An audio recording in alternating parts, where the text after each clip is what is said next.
ವಿಶ್ವದ ಮೂಲೆ ಮೂಲೆಯಲ್ಲೂ ಈಗ ಪಾಕಿಸ್ತಾನ ವಿರುದ್ಧ ಆಕ್ರೋಶ ಭುಗಿಲೆದ್ದಿದೆ.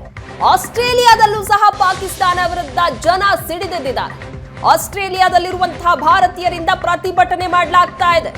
ಮೆಲ್ಬರ್ನ್ ಫೆಡರೇಷನ್ ಸ್ಕ್ವೇರ್ ನಲ್ಲಿ ಪ್ರತಿಭಟನೆ ಆಗ್ತಾ ಇದೆ. ಪ್ರತಿಭಟನೆಯಲ್ಲಿ ಭಾಗಿಯಾಗಿದ್ದಾರೆ ಸಾವಿರಾರು ಭಾರತೀಯರು. ಪಾಕಿಸ್ತಾನ ವಿರುದ್ಧ ಧಿಕ್ಕಾರವನ್ನ ಕೂಗಿ ಪ್ರತಿಭಟನೆ ಮಾಡಲಾಗ್ತಾ ಇದೆ. ಮೆಲ್ಬರ್ನ್ ಫೆಡರೇಷನ್ ಸ್ಕ್ವೇರ್ ನಲ್ಲಿ ಪ್ರತಿಭಟನೆ ನಡೆಸಲಾಗ್ತಾ ಇದೆ. ಆಸ್ಟ್ರೇಲಿಯಾದಲ್ಲಿರುವಂತಹ ಭಾರತೀಯರಿಂದ ನಡೀತಾ ಇರುವಂತಹ ಪ್ರತಿಭಟನೆ ಇದು. ಪಾಕಿಸ್ತಾನದ ವಿರುದ್ಧ ಧಿಕ್ಕಾರ ಕೂಗಿ ಪ್ರತಿಭಟನೆ ಮಾಡ್ತಾ ಇದ್ದಾರೆ. ಭಯೋತ್ಪಾದನೆ ನಿಲ್ಲಿಸಬೇಕು, ಹಿಂದೂಗಳ ಜೀವ ಮುಖ್ಯ. ಪ್ಲೇ ಕಾರ್ಡ್ ಅನ್ನ ಈ ರೀತಿ ಹಿಡಿದು ಘೋಷಣೆಯನ್ನ ಕೂಗಿ ಜನ ಆಕ್ರೋಶ ಹೊರ ಹಾಕ್ತಾ ಇದ್ದಾರೆ. ಆಸ್ಟ್ರೇಲಿಯಾದಲ್ಲಿರುವಂತಹ ಸಾವಿರಾರು ಭಾರತೀಯರ ಆಕ್ರೋಶ ಇದು. ಮೆಲ್ಬರ್ನ್ ಫೆಡರೇಷನ್ ಸ್ಕ್ವೇರ್ ನಲ್ಲಿ ಪ್ರತಿಭಟನೆ ನಡೆಸಲಾಗ್ತಾ ಇದೆ. ಭಯೋತ್ಪಾದನೆ ನಿಲ್ಲಬೇಕು, ಹಿಂದೂಗಳ ಜೀವ ಮುಖ್ಯ ಅಂತ ಪಾಕಿಸ್ತಾನದ ವಿರುದ್ಧ ಆಕ್ರೋಶವನ್ನ ಹೊರಹಾಕ್ತಾ ಪ್ರತಿಭಟನೆಯನ್ನ ಮಾಡಲಾಗ್ತಾ ಇದೆ. ಇವರೆಲ್ಲರೂ ಸಹ ಆಸ್ಟ್ರೇಲಿಯಾದಲ್ಲಿರುವಂತಹ ಭಾರತೀಯರ ಪ್ರತಿಭಟನೆ ಪಾಕಿಸ್ತಾನದ ವಿರುದ್ಧ. ಆಸ್ಟ್ರೇಲಿಯಾದ ಭಾರತೀಯರು ಸಹ ಸಿಡಿದೆದ್ದಿದ್ದಾರೆ ಪಾಕಿಸ್ತಾನದ ನೀಚ ಕೃತ್ಯವನ್ನ ಖಂಡಿಸಿ.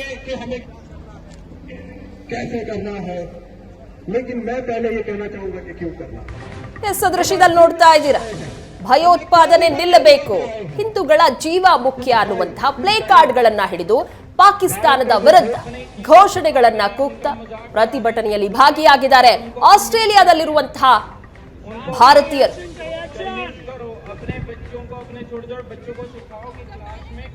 ಭಯೋತ್ಪಾದಕರ ನೀಚ ಕೃತ್ಯವನ್ನ ಖಂಡಿಸಿ ರೀತಿ ಪ್ರತಿಭಟನೆ ಮಾಡಲಾಗ್ತಾ ಇದೆ.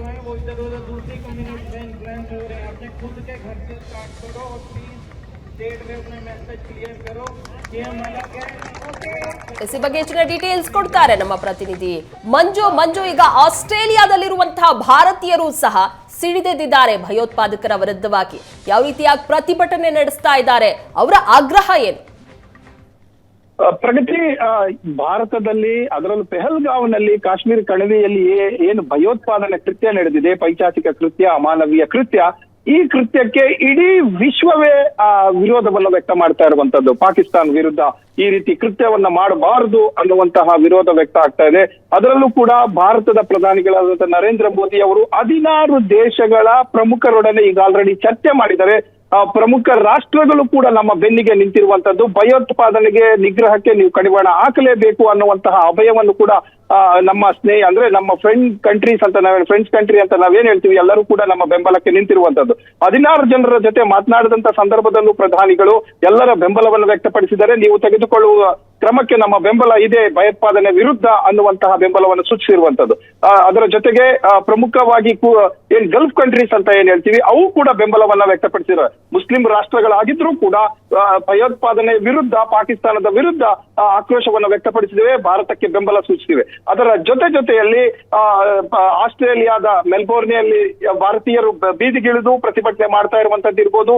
ಲಂಡನ್ ನಲ್ಲಿ ಭಾರತೀಯರು ಬೀದಿಗಿಳಿದು ಪಾಕಿಸ್ತಾನದ ಹೈಕಮಿಷನರ್ ಕಚೇರಿ ಮುಂದೆ ಪ್ರತಿಭಟನೆ ಮಾಡಿದ್ದಿರ್ಬೋದು. ನೇಪಾಳದಲ್ಲಿ ಪ್ರತಿಭಟನೆ ಮಾಡ್ತಾ ಇರುವಂತದ್ದು ಇರ್ಬೋದು.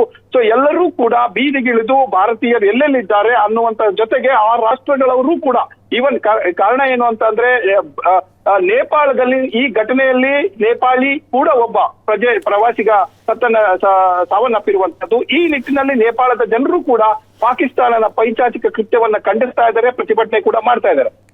ಇನ್ನು ಮೆಲ್ಬೋರ್ನ್ ವಿಚಾರಕ್ಕೆ ಬರೋದಾದ್ರೆ ಭಾರತೀಯರು ಸೇರಿ stop terrorism, Pakistan stop terrorism ಅನ್ನುವಂತಹ ಬೋರ್ಡ್ಗಳನ್ನು ಹಿಡಿದು, ಕಟೌಟ್ಗಳನ್ನು ಹಿಡಿದು ಪ್ರತಿಭಟನೆಯನ್ನ ಮಾಡ್ತಾ ಇದ್ದಾರೆ. ಆಸ್ಟ್ರೇಲಿಯಾದ ಬೀದಿಗಳಲ್ಲಿ ನಿಂತು ಪಾಕಿಸ್ತಾನದ ವಿರುದ್ಧ ಧಿಕ್ಕಾರ ಕೂಗ್ತಾ ಇದ್ದಾರೆ. ಅಂದ್ರೆ ಇಂಟರ್ನ್ಯಾಷನಲ್ ಮಟ್ಟದ, ಅಂತಾರಾಷ್ಟ್ರೀಯ ಮಟ್ಟದಲ್ಲಿ ಪ್ರೆಷರ್ ಕ್ರಿಯೇಟ್ ಆಗುವಂತದ್ದು ಒಂದು ಕಡೆ ಆದ್ರೆ, ಪಾಕಿಸ್ತಾನದ ಪೈಶಾಚಿಕ ಕೃತ್ಯ ಇಡೀ ವಿಶ್ವದಾದ್ಯಂತ ಗೊತ್ತಾಗ್ತಾ ಇದೆ. ಏನು ಮಾಡ್ತಾ ಇದ್ದಾರೆ, ಯಾವ ರೀತಿಯ ಕೃತ್ಯಗಳನ್ನ ಮಾಡ್ತಾರೆ, ಅಮಾನವೀಯ ಕೃತ್ಯಗಳನ್ನ ಅಲ್ಲಿ ಆ ಭಾಗದಲ್ಲಿ, ಕಾಶ್ಮೀರ ಭಾಗದಲ್ಲಿ ಮಾಡ್ತಾ ಇದ್ದಾರೆ ಅನ್ನುವಂಥದ್ದು ಗೊತ್ತಾಗ್ತಾ ಇದೆ. ಅದರ ಜೊತೆಗೆ ಕಠಿಣ ಕ್ರಮಗಳು ಏನ್ ಕೈಗೊಂಡರೂ ಕೂಡ ವಿಶ್ವದ ಅನೇಕ ರಾಷ್ಟ್ರಗಳು ಭಾರತದ ಬೆಂಬಲಕ್ಕೆ ಬಂದಿರುವಂತದ್ದು. ಈ ಸಂದರ್ಭದಲ್ಲಿ ಮತ್ತಷ್ಟು ಆನೆ ಬಲ ಬಂದಂತಾಗಿದೆ ಭಾರತಕ್ಕೆ. ಈ ಹಿನ್ನೆಲೆಯಲ್ಲಿ ಸಾಕಷ್ಟು ಕ್ರಮಗಳನ್ನು ಕೂಡ ಭಾರತ ಸರ್ಕಾರ ಮತ್ತೆ ಭಾರತೀಯ ಸೇನೆ ಕೈಗೊಳ್ತಾ ಇದೆ. ಪ್ರಗತಿ, ಮಂಜು ಹಾಗೆ ಸಂಪರ್ಕದಲ್ಲಿರಿ.